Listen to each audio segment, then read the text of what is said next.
ओम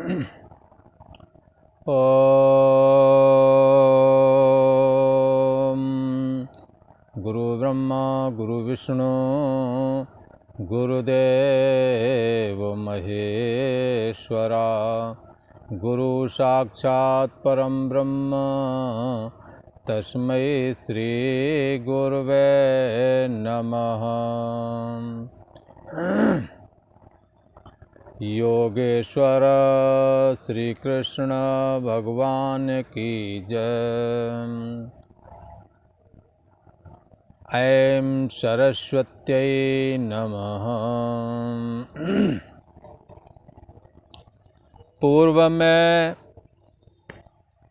सांख्य योगी और कर्म योगी की स्थिति का वर्णन किया गया और कर्म योगी के विषय में जो परमात्मा के समर्पण भी है उसके विषय में कहा गया है, ब्रह्मण्याधाय कर्माणि संगम त्यक्त्वा करोति या लिप्यते न स पापेन पद्म पत्र मीमांसः। संपूर्ण कर्मों को जो परमात्मा के अर्पण करके और आसक्ति का त्याग करके करता है वह कर्तापन से, कर्म के बंधन से ऐसे ही निर्लेप रह जाता है। हाँ, कर्तापन उसे ऐसे ही नहीं बांध सकता जैसे तालाब में कमल निकलता है, कमल के पत्ते पर पानी नहीं ठहरता, पानी में ही रहता है। इसलिए किसी संत ने कहा है, न हरि भूलो न जग छोड़ो, कर्म करो ऐसे जिंदगानी में जैसे कर्म रहता है, जैसे कमल रहता है पानी में। तो कर्म योगी के विषय में ये बात बताई गई, जैसे कमल जल में रहता है पर कमल के पत्ते के ऊपर जल ठहरता नहीं है, ऐसे ही जो परमात्मा को अर्पण करके कर्म करते हैं, जो भी कर्म करते हैं परमात्मा को अर्पण कर देते हैं और आसक्ति का त्याग करके कर्म करते हैं, वो करते हुए भी कर्म के बंधन में नहीं आते, कर्मों के द्वारा लिप्त नहीं होते। वो ममता रहित होकर के केवल इंद्रिय मन बुद्धि और शरीर द्वारा भी जब कोई कर्म करते हैं तो आसक्ति का त्याग करके अंतःकरण की शुद्धि के लिए लग जाते हैं। अब कर्म फल के त्याग से शांति मिलती है और कामना से हमेशा दुख ही प्राप्त होता है, बंधन ही प्राप्त होता है। इस बात को कहते हैं, भगवान श्री कृष्ण कहते हैं, हे अर्जुन, ये युक्त जो परमात्मा से जुड़ा हुआ है, जिन्होंने मन बुद्धि का आश्रय और प्रकाशक जो साक्षी आत्मा है उसको जान लिया है, ऐसा जो कोई है युक्तः कर्म फलम। ये कर्म योगी ने देख लिया है कि कर्म शरीर मन इंद्रिय आदि के द्वारा होता है, पर इसमें यदि आसक्ति ना रखी जाए और अपने अंदर कर्तापन का भाव ना आने दिया जाए तो ये कर्म बंधनकारी नहीं रह जाएंगे। कर्मयोगी कर्मों के फल का त्याग करके परमात्मा की भगवत प्राप्ति रूप शांति को प्राप्त हो जाता है। क्या, किसकी वजह से? कर्म का फल त्याग करके परम शांति को अथवा भगवत प्राप्ति को वो प्राप्त हो जाता है। परम शांति को प्राप्त होता है जो कर्मों के फल का त्याग कर देता है, क्योंकि फल की वजह से ही नाना तरह के चित्त में विक्षेप आते हैं। फल त्याग दिया, अब विक्षेप का कारण नहीं रह गया। इसलिए कर्मों को करने वाला ये कर्मयोगी कर्म के फल का जब त्याग कर देता है तो भगवत प्राप्ति रूप उसको परम सुंदर फल प्राप्त होता है, जिससे उसे परम शांति प्राप्त हो जाती है, ऐसा कहा। और अयुक्तः, युक्त वो है जो आसक्ति और फल की इच्छा से रहता है, कर्मों के बंधन में नहीं आया, जिसके अंदर कर्तापन का निषेध हो गया है, जो कर्तापन से अपने को बचाए हुए है, वो तो युक्त शब्द करके कहा गया है। अयुक्त हाँ काम कारेण फले सक्ता निबध्यते है, और जो कामना युक्त है, कामना से प्रेरित होकर के जब कोई कर्म करता है तो उसको कहते हैं अयुक्त। ये सकाम पुरुष, ये कामना वाला पुरुष है, कामना की प्रेरणा से फले है सक्ता निबध्यते, फल में आसक्त होकर के बंध जाता है। ये बात बताइए। तो इसमें एक बात क्लियर हुई कि कर्म फल के त्याग से शांति प्राप्त होती है और कामना से हमेशा बंधन ही प्राप्त होता है। ये बात साफ हुई। अब ये बात तो इन्होंने कर्मयोगी के विषय में बता दिया कि कर्मयोगी फल का आश्रय छोड़ देगा तो भगवत प्राप्ति रूप परम शांति को प्राप्त हो जाएगा, और कामनाओं को यदि कामनाओं का अभाव अपने हृदय से नहीं करेगा, कामनाओं से यदि अपने को छुटकारा नहीं दिलाएगा, तो ये कामनाएं उसे आसक्ति से बांध लेंगी। इसलिए कामना से बंधन होता है, ये बात कही गई।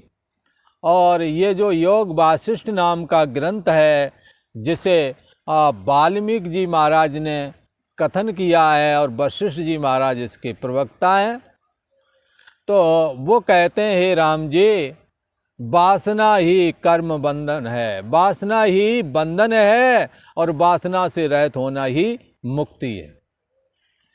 इसलिए हमें इन वासनाओं पर लगाम लगानी होगी। ये वासनाएं कहो, कामना करो, जो कामना आपके अंदर है ना, ये कामना ही जब भोग लेते हैं तो संस्कार बन जाते हैं, इसी को वासना कहने लगते हैं। बहुत सारी कामनाओं के ढेर का नाम मन है।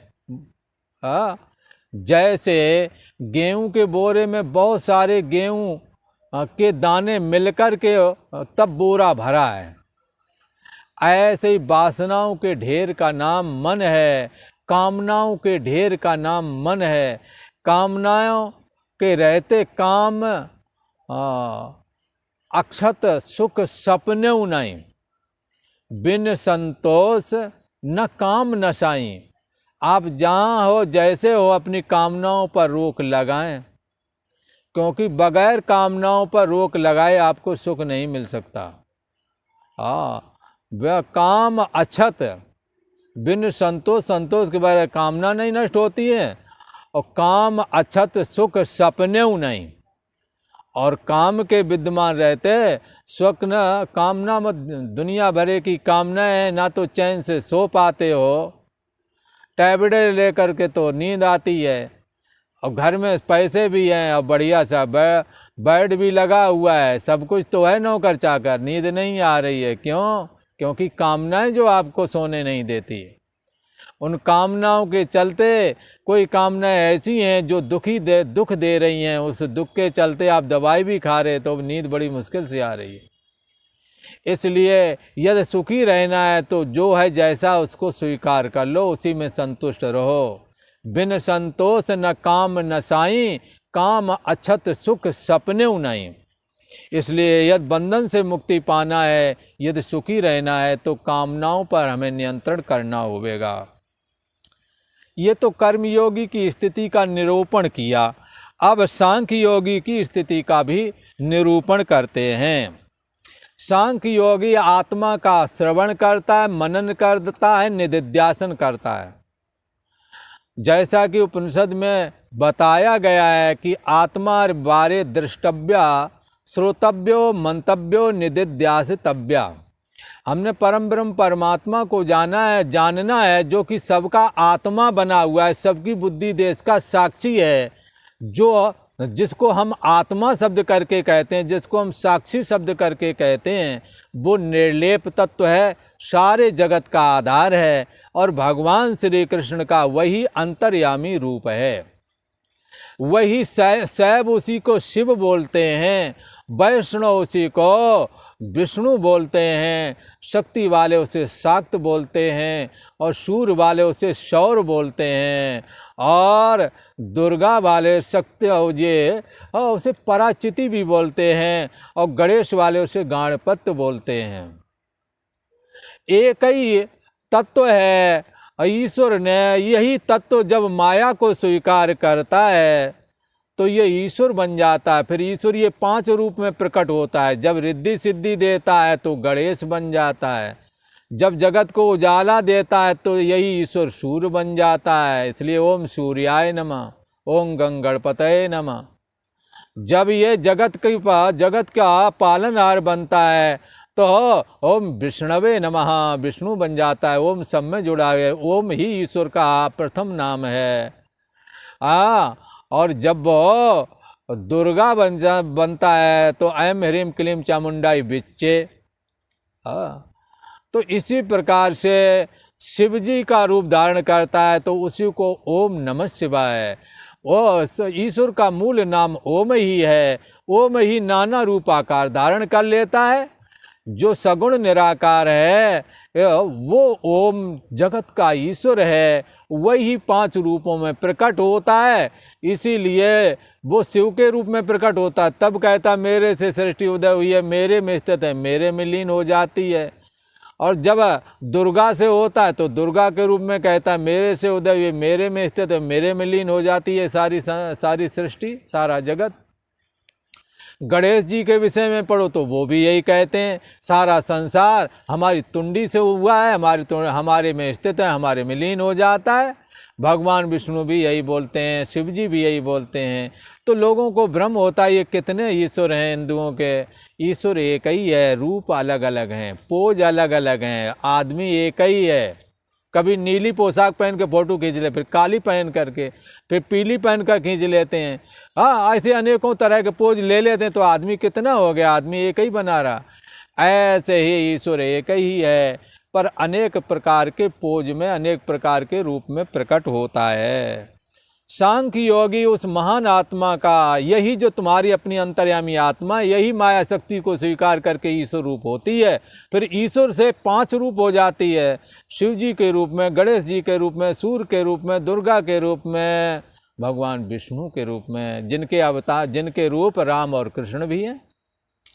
इस करके ये सांख्य योगी क्या करता है, पहले अपने मन और इंद्रियों को जीत लेता है, अपने मन और इंद्रियों को कंट्रोल करता है। अंतःकरण जिसके बस में है ऐसा सांख्य योगी। देहि न कुर्बन न कार्यन।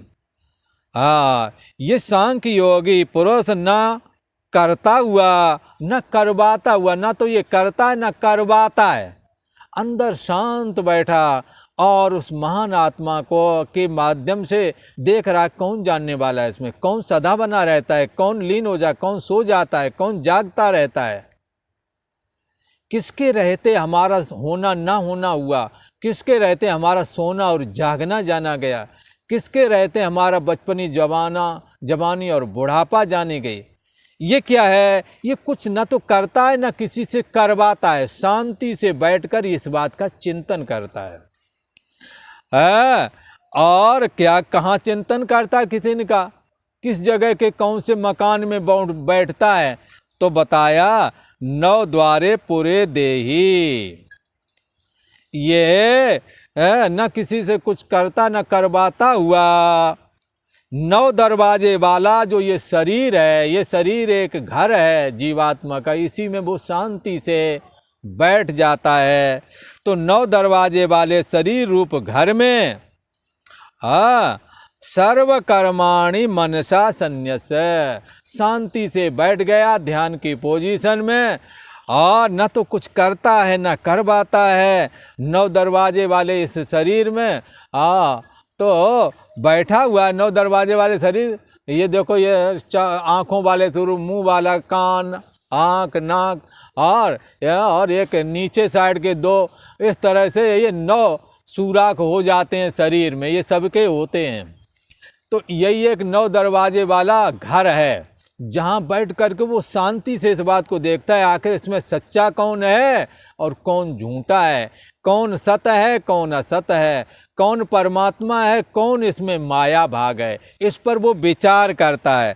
पर बैठता क्या है, सबसे पहले करता क्या है, शरीर मन इंद्रियों को बस में कर लेता है, मन पर विजय प्राप्त करके, और फिर ना कुछ करता है ना किसी से कुछ करवाने के लिए कहता है, ना तो कुछ करता है ना करवाता है। ऐसी स्थिति में ही 9 दरवाजे वाला जो ये शरीर है उसके अंदर में शांति से साक्षी होकर के मैं जानने वाला हूँ, इस जानने वाले ज्ञान में अपने को स्थित करता है, जिसके लिए गीता में कहा आत्म संस्तम मना कृत्वा, अपने अहम रूप पर छिन्न व्यक्तित्वपना रूप मन को अपने अंदर में स्थित किया और फिर देखने लगता है ये क्या है, कौन देखने वाला, कौन दिखने में आ रहा है, कौन आत्मा है कौन अनात्मा है, कौन परमात्मा है कौन माया है, किसके रहते ये अहम आया किसके रहते चला गया, ये सारा नज़र रखता है। 9 दरवाजे वाले शरीर रूप घर में सब कर्मों को मन से त्याग देता है। देखो उसका भी भोजन पचता रहेगा, सांस आती जाती रहेगी, पर मन से इनका त्याग कर दिया। माना कि मेरे में श्वास नहीं, माना कि मैं अब कुछ नहीं करता। फिर देखता है कि कुछ नहीं करने में ये जो कुछ नहीं करने वाला अभिमान भर है या कुछ ना करने वाला अंदर कोई है भी, तो पाएंगे बुद्धि देश का साक्षी कुछ करता ही नहीं है। कुछ ना करने का संकल्प लेकर के बैठा हुआ ये सांख्य योगी कुछ ना करने वाले आत्मा में ही विश्रांति प्राप्त कर जाता है। 9 दरवाजे वाले शरीर रूपी नगर में या घर में सब कर्मों को मन से छोड़ देता है। मन से छोड़ दिया और जब शरीर से जब उठेगा तब फिर अपने नित्य जो काम रोजमर्रे के कार्य हैं वो भी करेगा। पर जब तक ध्यान करना, जब तक चिंतन करना, तब तक मैं अकर्ता हूँ, मेरे में कोई कर्म नहीं है, क्योंकि आत्मा में कर्म नहीं है, शरीर मन इंद्रिय आदि मैं हूँ नहीं, इसमें कर्म है, इनके कर्मों से हमें क्या लेना देना। ऐसा करके वो अपने आप को एकांत देश में स्थित होकर के देखता है। ये कौन है जो आँख का भी आँख है, ये कौन है जो श्रोत्र का भी श्रोत्र है, ये कौन है जो मन का भी मन है, को देवा जो मना साक्षी, ये कौन है जो मन का भी साक्षी है। तो आप पाएंगे, आप शरीर मन इंद्रिय आदि से जब अलग होएंगे तो बचा हुआ जो तत्व है वो आप ही हैं, सच्चे अर्थों में आप ही है वो, क्योंकि परमात्मा सब में बैठा हुआ है। वो परमात्मा आपके बुद्धि देश का भी साक्षी है, उसी का अस्तित्व है, बाकी किसी का अस्तित्व है ही नहीं। यही तुम्हारी असली मैं है। इसमें विश्रांत लाभ करने के लिए मन से संपूर्ण कर्मों का त्याग करके और विचारता है सुखम आस्ते, आनंद पूर्वक सच्चिदानंद घन परमात्मा के स्वरूप में स्थित हो जाता है। कैसे स्थित हो जाता है? स्थित होना नहीं, स्थित है ही, केवल हमने जो स्थित नहीं इसका साथ छोड़ना है, शरीर का साथ छोड़ना है, ऐसे कह के ये मैं नहीं हूँ। और शरीर स्तंभित होता है तो शरीर से अपने को अलग लगता भी है ध्यान में। फिर मन जो है, फिर मन से अपने को आप युक्ति आदि के द्वारा देखें कि ये मन भी आपके जानने में आया। मन का होना जागृत है, मन का ना होना सोना है, सुसुप्ति है।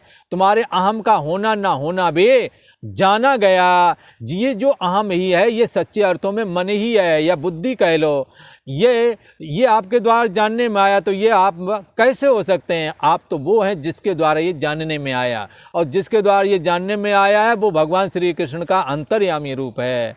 सा काष्ठा सा परागति, यही परम अवधि है, यही लास्ट है। इसी को जानने के लिए मनुष्य का जीवन हुआ है। ये सांख्य योग मन से संपूर्ण कर्मों का त्याग करके न कुछ करता है न करवाता है, और सुखपूर्वक चिंतन करता हुआ जिसका कभी अंत नहीं होता, उस अंतर्यामी आत्मा में, सच्चिदानंद घन परमात्मा में, जो मन बुद्धि आदि का आश्रय और प्रकाशक है, इनका जानने वाला है, इनके होने ना होने को जानता है, उसमें सुखपूर्वक स्थित हो जाता है।